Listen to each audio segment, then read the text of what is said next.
oriented lifestyle. So they would need the pharmaceuticals to help combat certain things, especially in the heat of the moment, like with accidents, if a disease comes out of nowhere.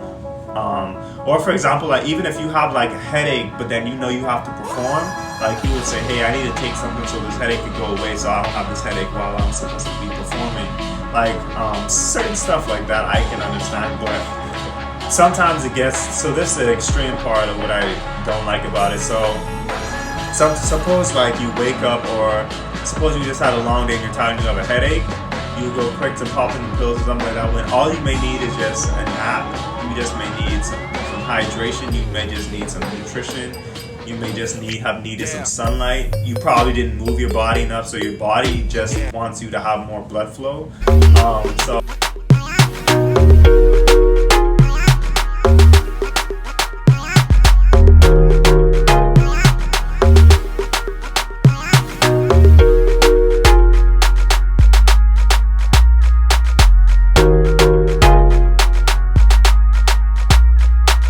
Peace, everyone. Life, health, and vitality. It's the one and only Brotherhood Healing.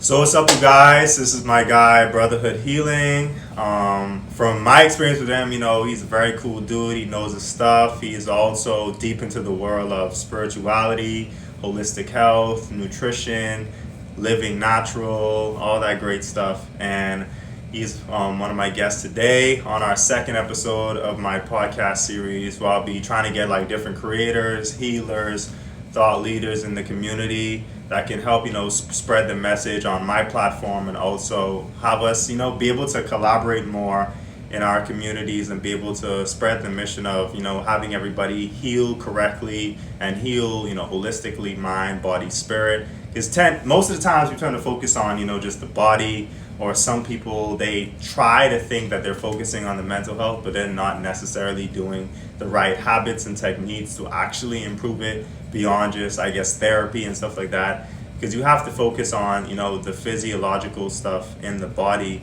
to actually help heal that. Because even with like meditation and affirmations, those stuff are rendered useless sometimes if the machine itself can't function properly.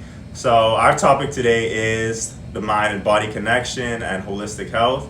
So, let's dive right into it. So the first thing we're going to go over is, how is the mind and body connected? So what's your thoughts on that? So my personal thoughts on that would be, the mind and body are connected through, I would say more so like, it's on a spiritual level. Okay, so whenever you go into sleep and you're having dreams, most of the time that's your mind trying to not only make sense of what it's seen throughout the day, but also to give you sort of like a rundown on the state that your body is in. Most people don't realize that, but I know, like, from my personal experiences, one time I remember I was having a dream, and it was this one person in my dream who said, just flat out just said, "You have candida." And I was just like, what is that? I never heard of that in my life. So I researched it, I type it in, and pretty much it's some type of parasite. And so I was like, oh wow, okay. So that lets me know I need to do a parasite detox. And ever since then, you know what I mean, my dreams weren't as crazy and chaotic as my ones were previously. So sometimes your mind lets you know through everyday events, through music, your favorite colors, the foods that you eat. Your mind is always going to let you know the state that your body is in. So you just have to get conscious, or not even conscious, become aware of your state. So I know, like, most of the time, majority of society, they listen to music in the frequency of, like, I believe it's C.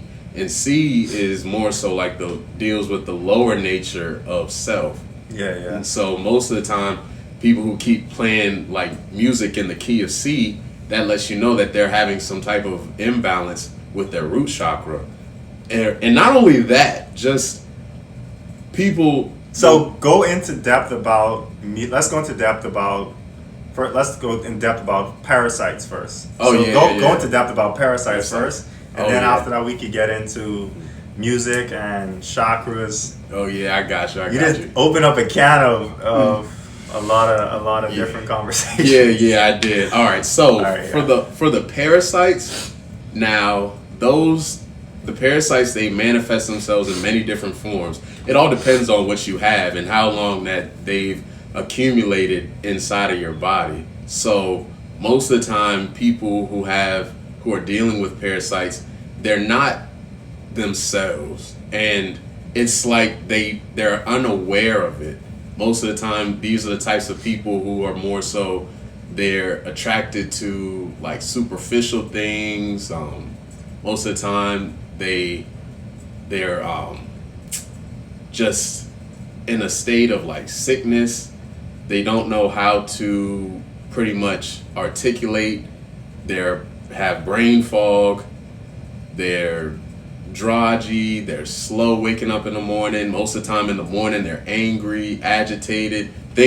Little things will make them angry, or most of the time they'll stress over small things. And so just being aware of those signs, also like with the eyes, the face, being able to read the face to figure out certain health disorders. Like most of the time, most people, at least within my line of work, I see most people will have like pimples or like pus-filled pimples on either the cheeks or the top of the forehead. Anything on top of the forehead lets me know that there's something going on with the colon, or the cheeks, it lets me know that there's something going on with the lungs. And majority of the time it makes sense, because most people within our generation, they're always smoking, drinking, partying, they're not eating the best things, and so these toxins begin to accumulate. And not only that, you have to think about alcohol. Alcohol contains yeast, and so that yeast has now built a home within your body, and it is now creating perfect conditions for other parasites to come inside and sort of inhabit the body.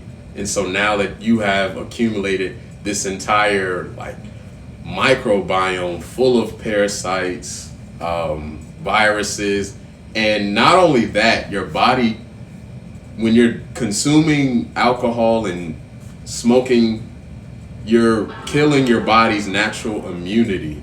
So then you're not even able to fight off these harmful viruses and fungi. Yeah, so I don't know. So because you talked about the face reading stuff, so I don't know if you're familiar with the term iridologist. It's like reading the eyes and the iris. That was so fascinating to me, because I was like, she was like, you could just open the eyes, or sometimes if it's online, she'll just like take a picture of it, and like she could see like what issues that you're internally struggling with. And I was like, yo, that's crazy. And it's not only that. There's so many things that people can do. Like you can read the hands, you can read the face, you can read, what else is it? You could read the like you said, the eyes, the irises. You can read the feet. There's so many places, because we have to realize the body is connected. Everything is connected. There's nothing inside of you that's not a part of your being. You know what I mean? So, and that's when you sort of get into like mental awareness and then metaphysical awareness of your body, because your physical vessel, it's like a funnel.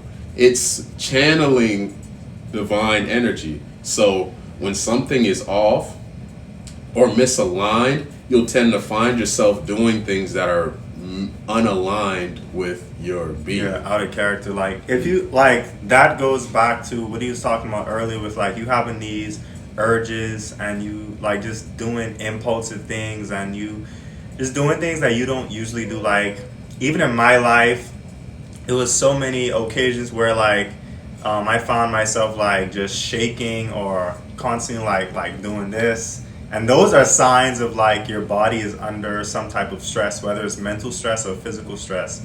So the main thing is though, when people try to go to the doctor for these things, or they try to self-treat these things, they tend to just look at, okay, how can I cure this? But that's not really the focus you should have with trying to cure it, because all that is just symptoms. You need to look at the root cause of things. And this goes with everything in life. The same thing goes for like trauma and energy and everything. Look at the root cause of it. So, like, yes, I may be tapping. Yes, I may be irritable. Yes, I may be extremely exhausted. Yeah, I may have urges to eat a lot of candy and sugar.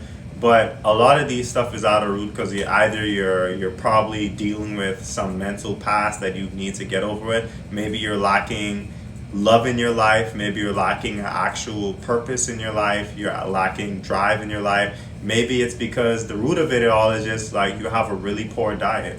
And I've actually seen people have changes in their life when they started switching up their diets. Now, with the diet thing, that's a whole other controversial thing, because like on social media it can be a lot of like counteracting information. Like one scenario you hear, oh, you should eat this, and next scenario, well, yeah, that's good for you, but you shouldn't eat it, and then this is bad, but that's good. So you're hearing all of these like conflicting messages. But the main thing I would say to that is do what works for you.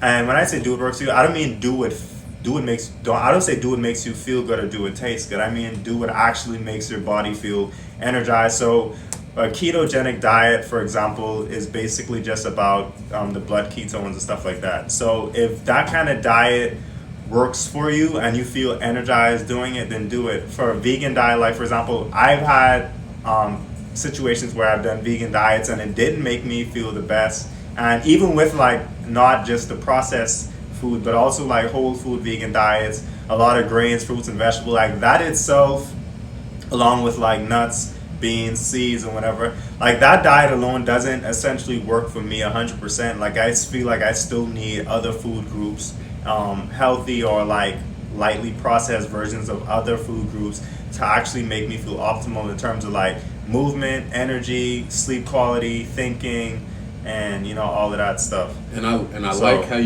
you pretty much said that you pretty much know what works for your body, and that's what it's all about. Like when you were talking about those different like diets and stuff that you see on social media, they're not to most of the time when you see something on social media, it shouldn't be taken to heart. You know what I mean? You should definitely do your own research. Have discernment on social media and do your own research. Even with this video, please do not take anything as gospel or anything. Like, continue to do your research, continue to experiment at your risk with your personal health, but you should have enough self-awareness to know what makes you feel good, what makes you feel alive. So yes, and most of the time I feel as though most people do, but it's like it's a human thing to sort of just ignore what's right and then just do what feels good. And I feel as though like we were talking about earlier, I feel as though like parasites is the main cause of that. It wants us to be in a state of feeling good instead of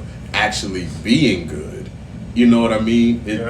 It's trying to make anything that, well, these parasites will try whatever they can to sort of keep on living inside of your body. But once you, like we were talking about, just changing your diet, focusing on things that are actually benefiting you, that's when you start to experience those die-off symptoms. And most of the time, people in that stage, like most of the time, most people, like the parasites are so deep within people, they'll actually look normal. But when they start to have those die-off symptoms, they start to get sickly and terrible. They feel bad. And they think, oh, well, you said if I was to eat good, I'd feel good. Well, yes, that's true, but we have to remember that it's about nutrients. Mm-hmm. Nutrients is the important key. Like, no matter what you're eating, it's not about like the food type or the caloric content necessarily. It's mainly about the nutrient content. You have to make sure you're getting enough protein, enough of healthy carbs, and enough of healthy fats. You have to be getting those, and your vitamins, your antioxidants, your minerals, you have to be getting those things in a moderate to abundant supply. So for example, that like vegan people would think like, you could eat fries or eat cookies and stuff like that because it doesn't have like dairy in it, doesn't have like carcinogens and stuff like that in it. But at the same time, like it's just empty calories, and also calorie counting is effective, but it's not all the times accurate, and it's not the main focus you should be focusing on. So I'm not going to go to something and be like, okay, it doesn't have a lot of calories, then it's healthy for me. Some people have that mindset with food. No, you need to like look at it and say, hey, like, yeah, like the calorie count may be good enough for my body, and you have to know your body because like athletes need more calories than average people. So if you're an athlete, you don't want to be going on low caloric diets, or certain people, like you think you go on low caloric diets and lose weight, and you notice like you still don't lose weight because either like you going on fasting or these low caloric diets is either going to make you more hungry, so you're going to end up binge eating more at the end of it, or like your body will end up using up more of the tissue that was supposed to be used for other things. So yeah. And it's all about the energy too. I like how you said that. We have to think about the way that these nutrients are being used, and like he was saying, when you're eating a diet that's deficient in nutrients, your body's going, the first part of your body that's going to notice it is the mind. The mind is just going to go away because the mind, I believe, takes up 25% of your energy that you consume. Like, and that's what and calories are units of energy too. That's what calories are. So you don't, and so with the nutrient aspect though, you don't want to give your body cheap fuel basically. Now, nobody is perfect. Like I personally don't have the perfect diet all the time. Sometimes I eat a lot of highly processed stuff sometimes. But it's just about balance. So like I may have certain times where I eat a lot of negative foods, but there are times when I try to make sure like, okay, now I need to make sure I fast, need to make sure I detox, need to make sure I eat a lot of vegetables or fruits, smoothies, make sure I get healthy fats, make sure I eat like squash, get my avocado in, get my I like brown rice sometimes. I heard it's a little bit better than white rice because a lot of the white food products you see, most of them are like bleached with chemicals, which aren't good for the body, and also sprayed with these pesticides and stuff like that, and all these added like hydrochloride, acid this, all acid that, and your body's already has acidity in it in your stomach, so you don't need to be adding more acid to the acid necessarily. So that's why, and you also don't need to focus on foods that are like extreme alkaline foods. Like you see food like labeled alkaline, that doesn't necessarily mean it's totally too different. I want to hit on that so bad because it is. And then water is a whole water, and if you see alkaline, like it'd be like the pH is 9, you'd be like, oh, this is alkaline water. Water. I personally don't think. Even like researching with other scientists have said like I don't think water should be over a 7.4 personally. So if you're seeing water like 8.5 and 9.5, I've seen water in grocery stores for like 10 pH, and I'm like, yo, you drink. And I want to talk about it because we just did an experiment at my job. So pretty much we were talking about water filtration and how we were talking about like alkaline versus acidic water, and he pretty much gave us, those pretty famous bottled waters that's 9.5. I forget the brand name of it. But it's like those Life Waters and stuff where it's like 9.5 pH. And we did a test, and he got me to blow into the straw, and the carbon inside of your body will make the water drop from a 9.5 all the way down to a 5.8. So the alkaline waters that you're buying in these stores, they're not really alkaline. Those things are just filled with things that make it seem alkaline, like baking soda. Baking soda is pretty alkaline, but it's not actually alkalizing for the body. Exactly. And most of the time, he was pretty much telling me that these things where they talk about alkaline water, drinking more high pH water, most of that stuff is like propaganda. Like that's just to get you to buy a product to make you feel healthier. And most of the time it's coming from foreign countries like China that's pretty much telling people, oh, you need to drink this type of water, you need to drink this A type of lot, water. yeah. So, well, that goes into the whole agendas of a lot of business. So, this is a lot of psychological tactics used in marketing that a lot of companies use that is so successful. And it's a lot of marketing I would wish to like put into my stuff, but I'd be like, yo, that's not ethical at all. Um, but like even like the organic labels, the healthy labels, the 100% vitamin C labels are high levels of us, or like even like you look at a Cheerios box and be like has iron included, all all of that stuff. It sometimes even like when you look at the back, because of course like you look at the back to see what's really in it, and sometimes like it'll be like 100% natural flavor this, or it'd be like 100% vitamins, or it'd be like all natural cane this and that, like even like because some of them like they actually do lie on it, even though like when it goes through the FDA and the FTC, like they should be able to like actually test these things and regulate it, even though like of course like it'll be like an anomalies, or like one product may go bad or something like that, but it shouldn't be like the whole thing messing up people's body, because I've seen a lot of these quote unquote organic and health products basically not doing any justice, and some of them that do justice, it may be like a placebo effect on your body, thinking that, or you, because when you take something you like, oh I know this will do me good, the placebo effect, like your brain psychology will literally transform your body sometimes. So that's why you see some people like who may have cancer and all like different diseases, basically meaning like your body's not in a state of homeostasis. Basically like most of these things in the body are just like most diseases are basically your body just in a state of inflammation. Like that's down to the basics. That's what it is, and it's out of a state of homeostasis. But like I would see people like taking all these stuff and like say like, oh this works, try this, or some people would like just lie, or they would believe that it works so much that they just lie to themselves. But actually like a lot of the stuff doesn't work. Like they just throw names on the labels, throw like bright colors or fancy images, or like anything appealing to like make you want to buy it, and then once it looks appealing and they throw like, oh it's good for you, and then someone put like it's healthy and tasty, all these type of things to make you want to take it. And when you look at the ingredients, some of them would at least be honest about what's in it, and then you have some who actually lie in the ingredient section. So sometimes looking at the back of products still isn't even like guaranteed about knowing everything in it, even though they're like I think by federal law supposed to.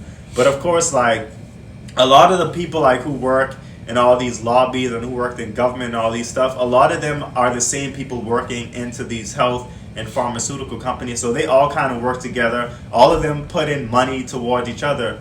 So the government sometimes, since everyone knows everyone, they all have like usually one circle at the top. All the money comes from both of these entities. So I could see how someone like, someone ain't telling the truth, someone lying, someone covering this up, the government letting certain things slide because they have a relationship with XYZ, or they get money from XYZ, or they rely on money from XYZ for their political campaigns. Because it's so weird how like money from the health industry or the pharmaceutical industry or whatever industry is tied in with the same industry as like, how is that, like why are they connected? Yeah, the thing main thing that's weird to me is the Food and Drugs, the Food and Drug Association. Why are you mixing food and drugs? Yeah, that you see the thing what Biden did. I think the new bill he's trying to pass about something with drugs or something like that, and I'm like, and I know one of our buddies in the group, he was like, why is Biden focused on that? He should focus on, I guess, putting funding into like natural remedies or like ways to actually help people, and not putting more money into just treating people.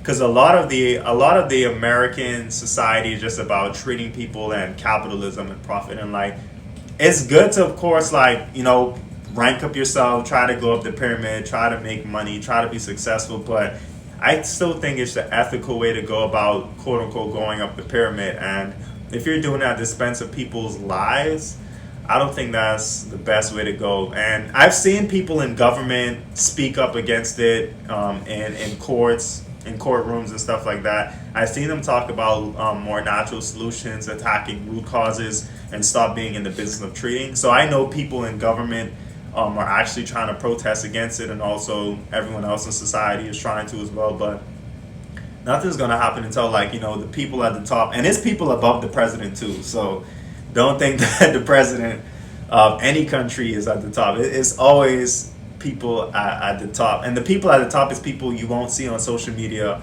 and stuff like that. So, they're the ones who run social media. Yeah, they run the world. Like most, you realize, like, I would say the richest people in the world, they don't even use social media, or if they have a social media page, they don't really run it. A lot of successful people, they have teams and stuff, and other people running their pages. A lot of them don't be on it because they know what being on social media would be. And, It's funny that you say that. This is unrelated, but I remember I was watching Rush Hour. I think it was yesterday, and I went to look for Jackie Chan to see if he was on Instagram. I seen his page. Page almost looked like there was like it was odd. It's like stuff that he was posting, but would never really post, and that just sort of like validates your point. Like, most of these people or celebrities that you see on social media, they don't run their accounts. They just have someone run it for them. They pay someone to run their accounts and post and post and post. Like, yeah, I mean, I get it, because a lot of them are more busy than the average person, so they need teams to help them with the delegating tasks and work like that. But it's like, even above the celebrities, it's because a lot of celebrities most celebrities, I would say, millionaires or six-figure earners, because there are celebrities who you think are millionaires, but they actually only make six figures. But there are but most celebrities are in the six-figure millionaire category. The real billionaires aren't going to be this. I mean, the celebrities aren't going to be billionaires. It's rare to see celebrity billionaires. Most of the billionaires are the people. Usually, most of them are just white men who just be on the top. You never heard from them, never see them like that. And I don't know. It got to be some type of reason behind it, but this is speculation. At the end of the day, I think that it's more so about, like, their system. Like, the main job for the people up top is to make sure that they can run their system or have the system work for them, and they're constantly evolving things, changing things around, so that way they're able to sort of keep and maintain that power. And it's like the whole thing with money. Like, with money, that's their ultimate goal. Like, they're trying to make sure that they are the number one source of, like, wealth. They are the top of the wealth game. But in reality, they're behind on the game. Because most of the time, like, when you're getting into, like, the whole concept of wealth and stuff, like, you'll realize, like, most of the stuff that's happening today is based upon, like, ancient indigenous African things, and we have been at the center of these things already. The richest man in the world is Mansa Musa. To this day, he's had wealth way before a Bill Gates or a Elon Musk and or Jeff Bezos. Yeah. And then I think the family who owns Walmart is top 5 as well, up there. But notice is all white men trying to, and none of them has surpassed Mansa Musa's status yet. No, and they in my opinion, I feel as though they never will. I mean, maybe they're assets, but not while they're alive. You know what I mean? Yeah. And plus, we're coming into this whole age of information where everything's being spread so quickly with the speed of the internet. Yeah. I feel as though, like, the children that are coming up behind us. It's too much information coming at you. Like, we was talking about conflicting information about dieting, like, online. It's like millions of videos, millions of content creators now, millions of people just coming around trying to talk about something. And a lot of the people who speak about things, they haven't really even researched it. They just make a video. They probably saw one video and say, oh, I'm gonna make a video and talk about this. I've actually seen people do that without actually, like, reading about it, studying about it, experimenting in real life, and having experience with it. Because it's one thing also to read about something and seeing a video about it, but actually, like, experience it in real life and actually have experimented with it is also another level of knowledge and wisdom, I would say. Um, but it's just Yeah. crazy. That's what it's about, man. Like this is what this whole journey of self is about. Just Yeah. becoming a scientist of your own life. Yeah, for sure. Just taking the scientific method and applying it to areas of your life where you think it could help you benefit and grow to the highest version of your being. Just pretty much, and that looks like, testing out your theories.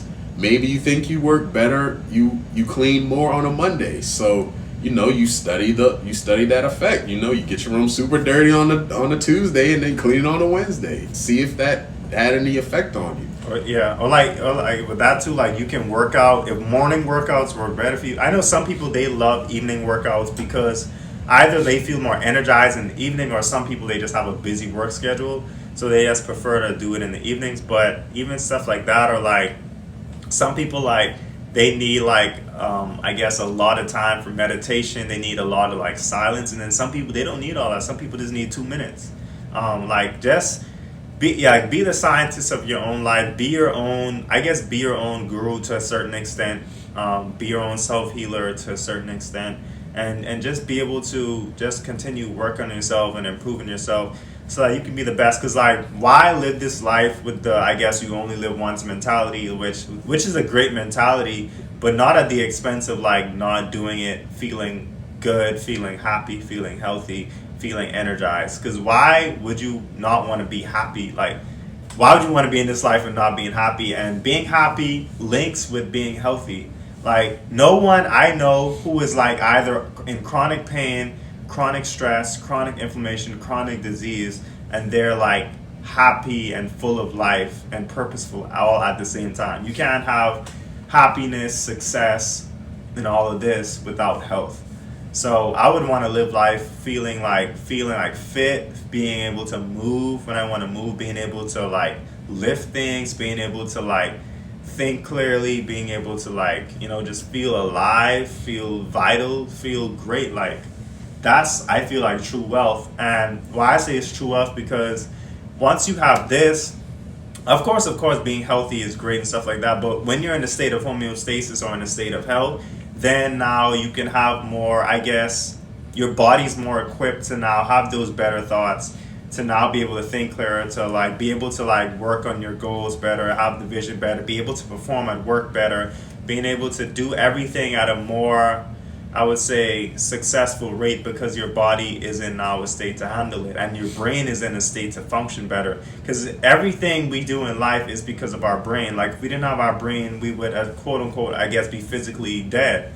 So if you take care of your brain health and your physical health, like you can be able to like I guess like play with your family, play with your kids, have fun with your community or with your friends or whatever, and be able to like just perform at work, be able to travel, be able to explore, do different things. Like all of that stems from the basis of health. So basically all the wealth in every aspect of your life comes down to the health of your brain and the health of your body.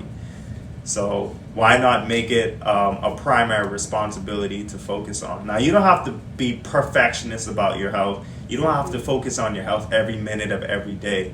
But at least like on a daily basis, you should be trying to perform habits that benefit you in a positive way.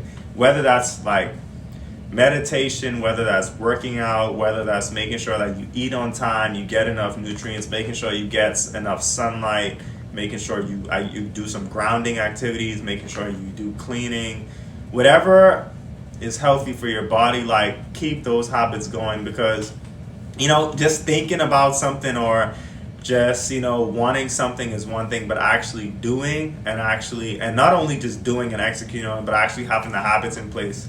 Because a lot of people, like, they may have the right plan, idea, thought, they may actually be actively working on it, but the habits is what builds everything. And habits, doing everything brick by brick, day by day, you definitely see results over time, guaranteed. Like I know for me personally, when I'm able to have quality sleep and feel comfortable, when I'm able to have time to just sit and think when I'm able to have time to do meditation, when I'm able to like stretch or do cardio or lift weights or whatever that may be during the day, when I have time to do things that I like to do and also feel like I'm being purposeful in different avenues, then that makes me feel happy and healthy in terms of a day-to-day spectrum. So you just have to know yourself, have a lot of self-awareness, and be accountable to yourself, be accountable to others around you too. So it's good to like, whether it's like friends, family, relationship, whatever that may be, whoever is like around you, also try to be accountable to them as well.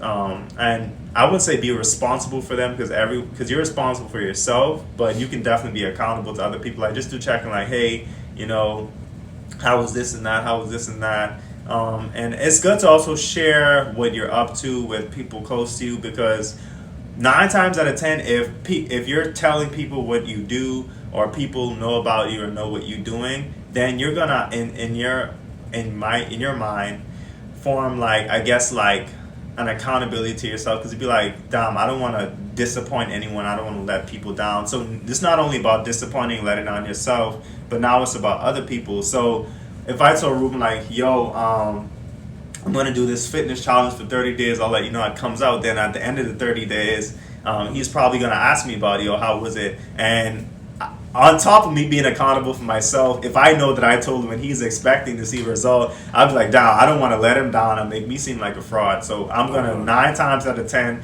execute it more. So that's why they always tell people to like, it's good to have a gym partner rather than going to the gym by yourself, because the level of accountability goes up. They say it's good to be in small groups, be a part of different communities, because it's more accountability when you know it's other people watching you than just being with yourself. So you would personally say that you should let people know about a challenge that you're doing. It depends though. Yeah. So for example, like if I'm say I'm working on say a book, right? I necessarily may not. Okay, there's two perspectives. It'd be a perspective of by telling people about it, so I don't want to disappoint them by not working on the book. But it's also other perspective, be like, you don't want people kind of in your business, because sometimes when people can get in your business, they kind of may want to put their own input in, or sometimes put negative energy into it as well. So you just have to have discernment to know, like, is this something that I need to share? Is this something that I need to keep to myself? Or if I do share it, who is the best person to share it to? Whether that's your parents, your sibling, a friend, a close friend, whether that's a colleague, whoever that is, like, just have the discernment. Like me personally, it's some things that I would just do by myself and just keep them myself. And then when I'm done with it and I see the results, then I may share it afterwards. And then it's some things where like along the way I'll tell people about. So it's some level of like, I guess, social proof with that as well. So yeah. And most of the time, like he was talking about, just having discernment of telling people what certain things to sort of what you're doing at that time, it's crucial, because most of the time when we're going about these things, we already have a mindset not only tied to ourselves and the people that we're around, but the people that we're around, they have their own idea of us. And most of the time when you start to step outside of those ideas and those beliefs, people will start to be like, I don't think you're going to be good at that. I don't think that's going to work out. I don't think that's going to pay off. Or that's a dumb idea. Or you're going to lose money. You're not going to make any money. Or I don't think that you're skilled in that or capable of being successful at that. All type of negative things. And a lot of things that, like, I'm taking a lot of, like, recently in the past couple months, I've taken a lot of risks, stepping outside the box. I've been dabbling into different industries and different things, and like a lot of it I have kept to myself, because I don't want people to be like, oh, that's dumb, or oh, that's going to take forever, or you're not going to be good at that, or oh, that's going to take a lot of this and that. Like, so you just got to know when and where to say things and who to say it to. And yeah. I was about to say, and at the end of the day, that all comes down to knowing thyself, because the same people that love you today can end up hating you tomorrow. But as long as you are in truth, living in your truth, being true to who it is that you are, then anything that anyone has to say or anything that's any type of way someone feels about something, it's irrelevant because you understand you and you know that what you're doing is true. Yeah. So it's all about just keeping on your purpose, keeping true to your morals, your principles. Because at the end of the day, we do not battle with flesh and blood, but morals and principalities. So you have to make sure that you have your morals set, you have your principles set, you have a purpose for your life. Most of the time, people who aren't purpose driven, they're lost. Most of the time, the people that are lost, they end up easily manipulated, I would say. Oh yeah, absolutely. Easily manipulated. And it's like either one or two places, in my opinion. You're either in jail or 6 feet under. That's just mostly the mindset I think about it. Like, that's why I keep myself with a purpose or not even a purpose, a goal every day, every month. I set down three goals I want to hit for the month. Then I have a goal I hit for the year, and then I have my ultimate goal. And most of the time, you want your ultimate goal to be something that is unachievable, but yet is achievable at the same time. So just making sure that it's as broad as possible, and then your short-term goals are just like a fraction of that ultimate goal. That's my whole secret to staying consistent. And that's another thing, consistency.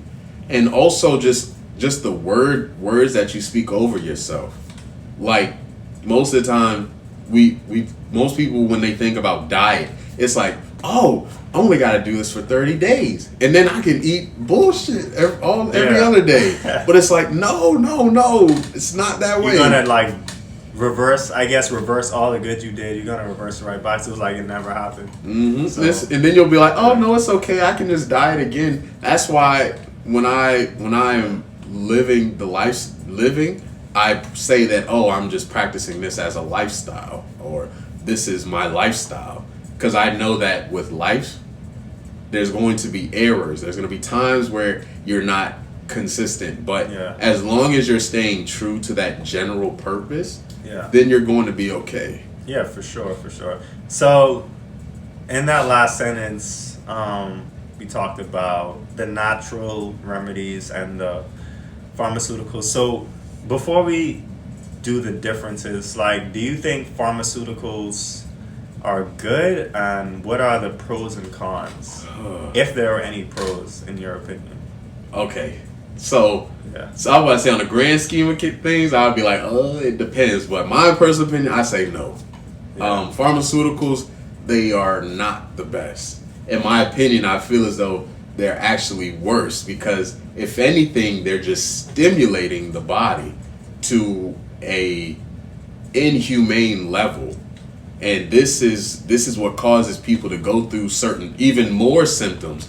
Because when you're taking in, me personally, I feel as though when you're taking in herbs, not only are you getting that stimulating factor, but you're also, like the alkaloids, but you're also getting the minerals and nutrients that are needed to counteract or balance that alkaloid. Most of the time when you're getting pharmaceutical drugs, you're getting pretty much 1,000 times percent of that alkaloid, that extracted form that is needed that they believe is going to cure something.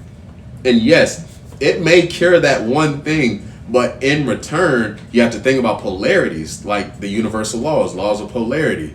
For that one thing that is curing is going to give you 20 other diseases, because you didn't have those 20 other beneficial minerals and nutrients needed for the body to sort of not only help with that, but counteract those side effects. Instead of taking the herb form, which will not only cure that one thing, but will cure the 20 other things as well, because you have the minerals and nutrients essential for your health. So like I said, natural remedies, I'm always going to tell people to look into seeing if you can take something the natural way. If you can't, then I understand completely. I mean, at the end of the day, I'm not going to downplay like science and these newfound medical technologies, because I believe that there is some benefit to them, especially for things that are outside of herbs and herbal healing, things of that nature. So it's all about recognizing the side effects. And most of the time when we think about health is more so, it happens in a domino effect. So most of the time, the symptoms and stuff that are there, it's just a reaction to certain systems in the body starting to shut down. And so it gets real hard to sort of pinpoint that root, because most of the time you think that it's this problem, but then you've been feeling this way for so long that it's actually another issue. And most of the time I feel as though the main root cause for all diseases is stress.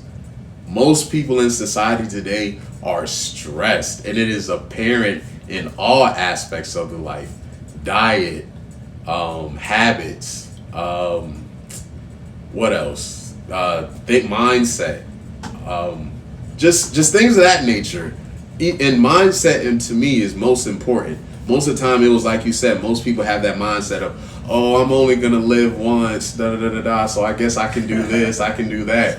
But you're not thinking about things ahead of time, not planning for having something to leave back. Me personally, I feel as though we should be leaving a legacy behind, because you never know who's going to see. Like, okay, what was this person like? Most of the time, you have people in your family. Family members are going to want to know about you. Like, how are they? What did they do here? And most of the time, most people they're going to be like, oh, we didn't even know that person. They weren't really around that much. And you don't want that to be. You want to make sure that your life, your health and vitality, it's to the highest degree of your being, so that way you can not only be there for family members in the future, but generations and generations to come, taking care of everyone. You know what I mean? Because at the end of the day, once yourself is good, you're able to make sure that everyone else is good. Yeah, it definitely always starts with you. Like, that's why I like to do a lot of self-love, self-respect, self-accountability, self-awareness, because that self-healing, everything starts with the self. Like, you can't help another person. Like, for example, imagine you trying to help somebody, like, put gas in their car and you don't have gas. Like, how are you going to put it in their car and you don't have a gas tank to give, or you know, a gallon of gas or whatever to give to them. Same thing with yourself. Like, how you want to make someone else happy if you're not happy yourself. It is ways to do that, but it's not effective. Like, you see people like trying to give from an empty cup. Like you can still, I guess, give yourself away without having anything in you, but it's not effective and it's not benefiting anyone, really, not even the other person. So they may be getting something on the end of the stick, but it's not the fullness and abundance of what they actually could receive if you actually were whole. So, for example, like, someone could, I guess, feel inspired or whatever from me, even if I'm like stressed or tired or sleepy or occupied or whatever, but they're not getting the fullness and the quality of what I can truly give them. So you always work on yourself too, and I think that's the key. But my thoughts on the pharmaceutical thing. Overall, I would say let's focus on natural remedies, because honestly, a lot of natural remedies is made up about, I would say, 99% of human existence. But in terms of how everything in society runs today, it does have a place to a certain extent. For example, like, there are people, like, you may be in a car accident, for example. It would be good to have, I guess, some morphine or you know, all these amphetamines and all these other stuff. It would be good to have all these opioids in the moment for, like, you know, really intense pain in the moment. But I think if everyone had a lifestyle of health and a lifestyle of vitality, then you wouldn't have a need to have a lot of the pharmaceuticals. Because, like, if I eat right every day, work out every day, move my body, get outside, have quality sleep, which are, I think, the four pillars of health, really. Especially sleep. Sleep is, I know, popular, but is very underrated at the same time, in my opinion, because people tend to be like, I could just go to bed whenever, I can wake up whenever. Your circadian rhythm matters in terms of your melatonin, your cortisol, and all of your other hormones in your body. Your dopamine and serotonin is also linked with sleep too. So you just have to, I guess, just gauge about how you just do things in life, and you have to do things from a place of health oriented goals. Like we're not going to make the best and perfect decisions all the time, but make sure the decisions that you make are great for your health. And I don't know, I wouldn't say be perfect about it, but just be strict and disciplined about it, because it truly does matter. But yeah, like I said, the pharmaceuticals I think are beneficial to an extent, because a lot of people aren't going to have a health oriented lifestyle, so they would need the pharmaceuticals to help combat certain things, especially in the heat of the moment, like with accidents, if a disease comes out of nowhere.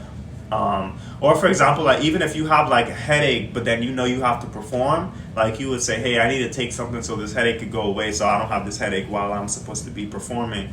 Like certain stuff like that I can understand, but sometimes it gets, so this is the extreme part of what I don't like about it. So suppose like you wake up, or suppose you just had a long day and you're tired and you have a headache, you go quick to pop in the pills and something like that, when all you may need is just a nap. You just may need some hydration. You may just need some nutrition. You may just have needed some sunlight. You probably didn't move your body enough, so your body just wants you to have more blood flow. I know growing up, I did this thing where like whenever I was feeling any ounce of pain, I would just take a Tylenol or something, instead of just trying to like drink some tea or drink some water or just exercise. Or just getting some sunlight, because it has been times where like I just stepped out in the sun for a while and I felt better, like I didn't feel as much pain anymore. Or times when I just took a nap, and when I woke up from my nap I felt great. Or times where all I just did was drank some more water or ate some more food, because I probably didn't just eat enough that day.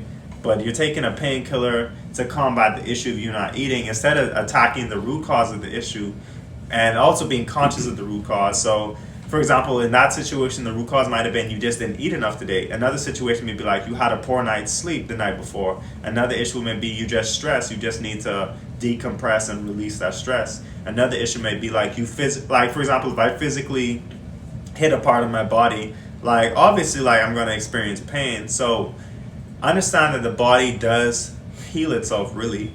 To be honest, it's a part of your lymphatic system that's tied with your immune system and your nervous system. All of this works together in terms of your healing. Also, your endocrine system also works in your healing as well.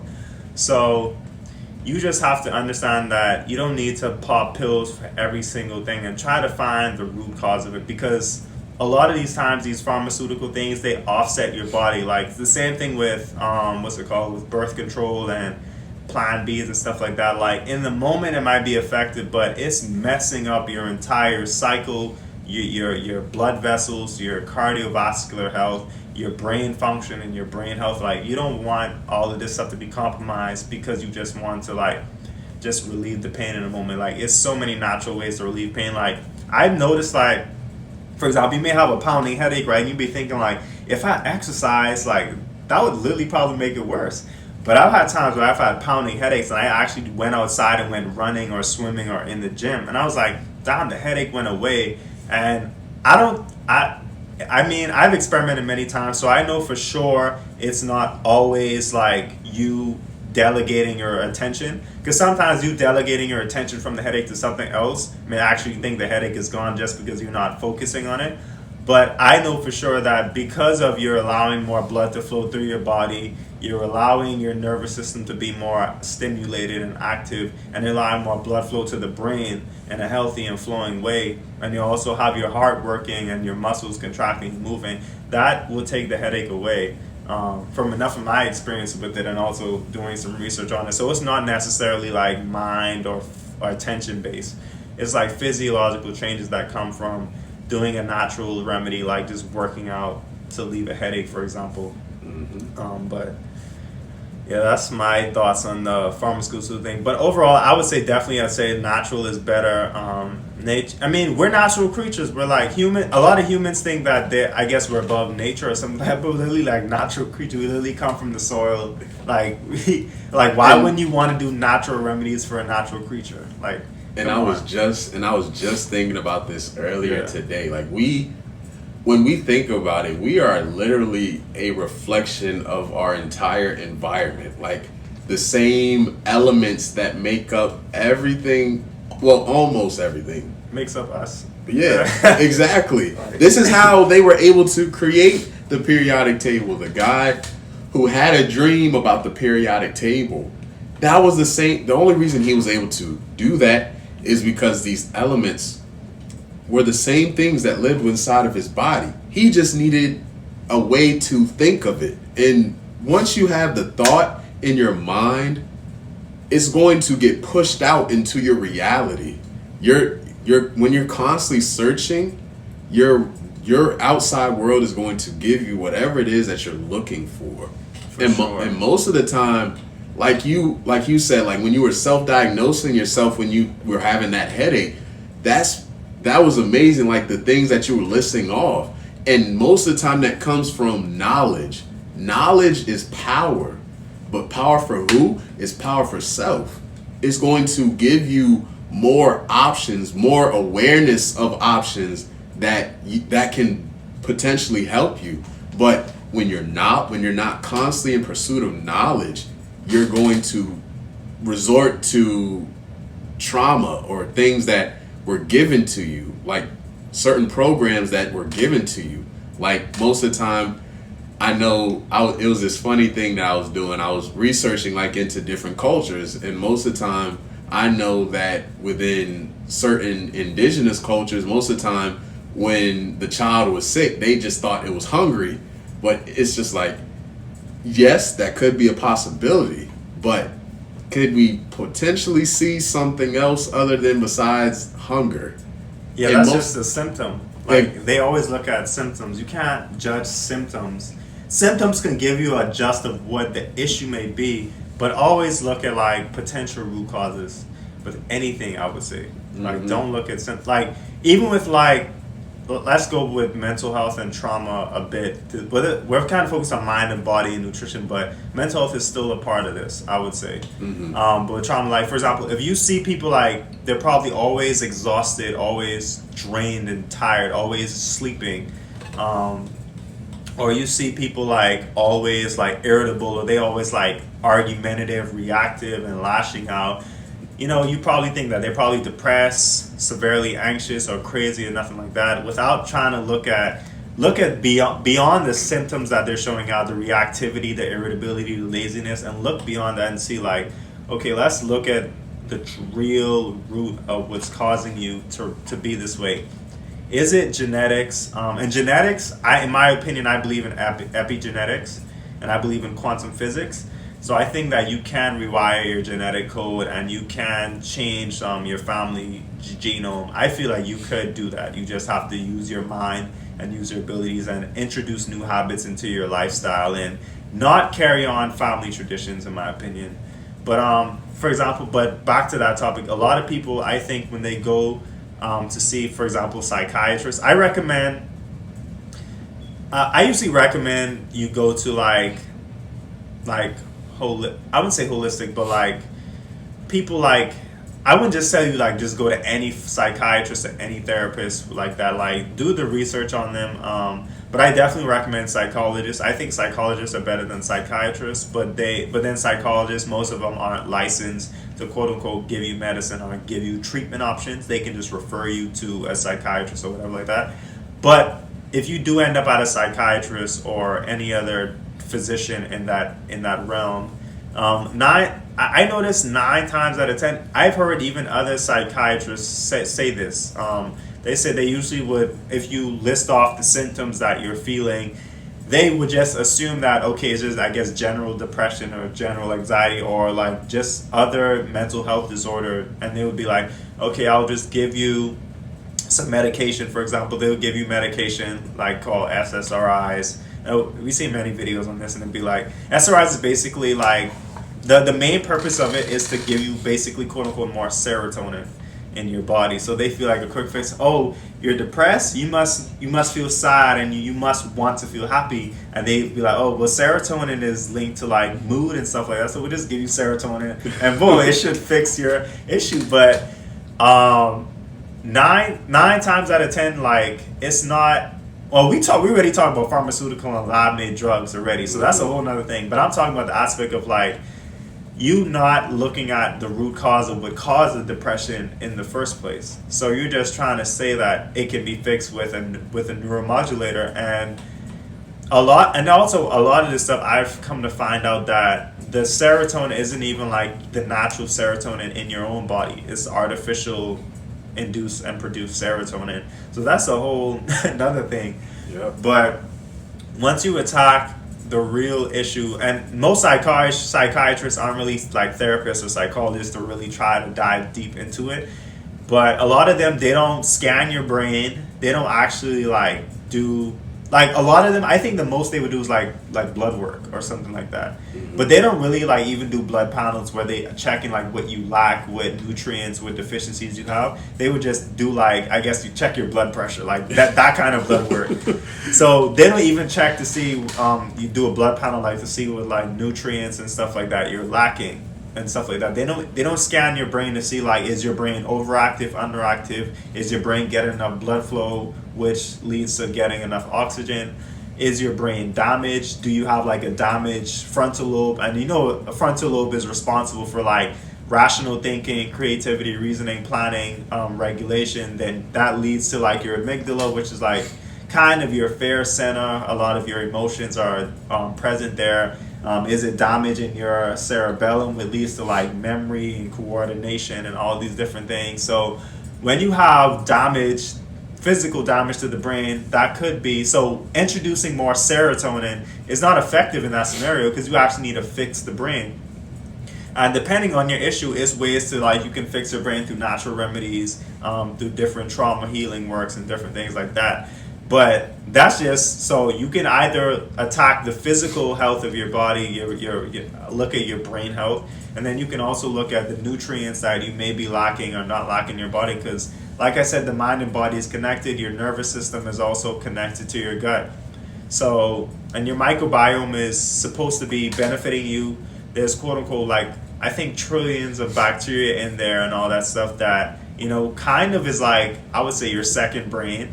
So I was about to say, yeah, so don't just focus on like trying to take like one specific neuromodulator and trying to say like, oh, well this neuromodulator is like the best hormone for like boosting mood, so I'm gonna just take it artificially or have it artificially produced and then think like, okay, now that's gonna make me happy.